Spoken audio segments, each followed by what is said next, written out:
گۆڕانکاریەکان لە دنیادا بە تایبەتی لە ڕۆژهەڵاتی ناوەڕاست گۆڕانکاریەکانی زۆر خێرا بەدیدێن و کوردیش طبعاً بەشێکە لەو یاریەکی ئێستا بەسەریدا تێدەپەڕێ بە تایبەتی ناوچە ئەقلیمیەکان بە تایبەتی تورکیا و ئێران و عێراق هەروها ڕۆلی ئەمریکاشەدا بەشدار دەکرێتەوە.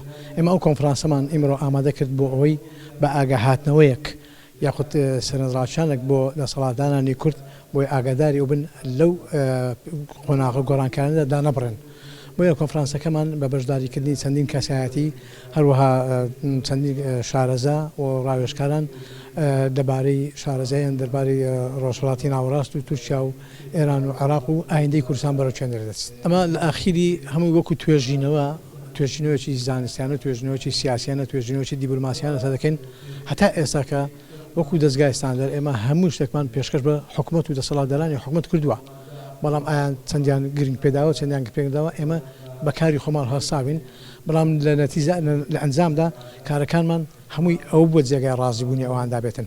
بۆیە ئەو شارەزانەی کە لە بوارەدانە ئیش دەکەن بەڕاستی تا ئێستاکە ئەنجامی زۆر کاریگەریان بەدەستێناوە.